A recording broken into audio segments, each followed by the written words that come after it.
Delhi NCR के real estate market में अच्छा बूम नजर आ रहा है। दिल्ली और दिल्ली के आसपास के इलाकों वाले हमारे जितने भी एक्सपर्ट्स हैं इस वक्त पैनल पे, वो जरा ध्यान से सुने पूजा जी को। हाँ देखो, ये ध्यान से सुनने के बाद देखिए, एकदम से देखिए हमारे कुणाल जी एक्शन में आ गए, हाथ वाथ एकदम मलते हुए, एकदम बिल्कुल अटेंशन की मुद्रा में। बिल्कुल कुणाल जी की तरह आप सब लोग भी बैठ जाएं ऐसे लगे, ताकि आप अटेंशन में। पूजा जी बताइए। बिल्कुल, काफी इंटरेस्टिंग आंकड़े आए हैं और नोटिस करने वाली बात यह है कि इस बार जो तिमाही थी वो ओवरऑल कमजोर रहा। अगर घर बिक्री के आंकड़ों को देखेंगे तो कुल बिक्री टियर 1 सिटी में अगर देखें तो 23% की गिरावट आई है। लेकिन सिर्फ 2 मार्केट ऐसे थे जहां पर की बढ़त देखने को मिली। पहला था दिल्ली एनसीआर का मार्केट और दूसरा मार्केट था बेंगलुरु का, जहां पर की घर बिक्री के आंकड़ों में अगर देखें तो 10-10% की बढ़त इस बार दर्ज हुई है। और दिल्ली एनसीआर ये सबसे ज्यादा अट्रैक्टिव मार्केट इस वक्त नजर आ रहा है, स्पेशली नोएडा और गुड़गांव साइड का, क्योंकि यहाँ पर नया इंटरनेशनल एयरपोर्ट भी बन रहा है, फिल्म सिटी बन रही है, नए एमएनसीज की भी एंट्री हो रही है सब ज्योग्राफी में। तो इस वजह से हम देख रहे हैं कि ये जो पूरा मार्केट है ये काफी आकर्षक हो चुका है और पिछले 5 साल में प्राइस में औसत 81% तक की बढ़त देखने को मिल चुकी है। अब कौन कौन सी कंपनियां हाल फिलहाल में एंट्री ले रही हैं? देखिए, प्रेस्टीज एस्टेट, कुछ दिन पहले खबर भी आई थी कि वो उन्होंने एक प्रेस्टीज सिटी के नाम से इंदिरापुरम में एक प्रोजेक्ट लॉन्च किया और कंपनी ने कुछ एक आध हफ्ते में ही 3000 करोड़ के सेल्स भी रजिस्टर कर लिए। इसी तरह से मैक्रोटेक डेवलपर्स का भी मन बन रहा है इस मार्केट में एंट्री लेने का, नए प्रोजेक्ट्स लाने का, और धीरे धीरे हम देख रहे हैं कि काफी तेजी से कुछ दिनों में विस्तार के लिए कंपनी ने कुछ जमीन का अधिग्रहण भी किया है। कुछ और भी डेवलपर्स की बात करें, जैसे कि ट्रम्प रेसिडेंसी जो कि अपने लग्जरी प्रोजेक्ट्स के लिए जानी जाती है, उन्होंने भी गुरुग्राम में एक प्रोजेक्ट लॉन्च किया और पहले ही दिन वो पूरा सोल्ड आउट हो चुका।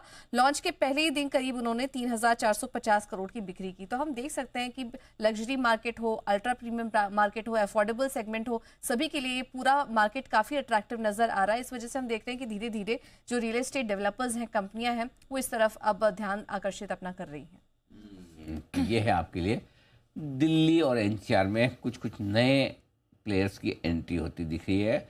और दिल्ली और एनसीआर पर कोई भी इस तरह की चीज़ और आप बंसल जी से ना पूछे तो बहुत बुरा भी मान जाते हैं। और अब इस बार तो खैर उन्होंने सामने से कह दिया कि मुझे कुछ बोलना है। जी बंसल जी बताएं। देखिए अनिल जी, दिल्ली में अभी बीजेपी की सरकार आई है, केंद्र में भी बीजेपी की सरकार है, सफाई शुरू हो चुकी है और मास्टर प्लान 2041 दिल्ली के लिए वो ऑलरेडी मतलब कि अप्रूवल के लिए गया हुआ है। और यहाँ दिल्ली में अनिल जी, मैं am not talking about any stock, जैसे अभी पूजा जी वो प्रेस्टीज की बात कर रहे थे, that is a different thing.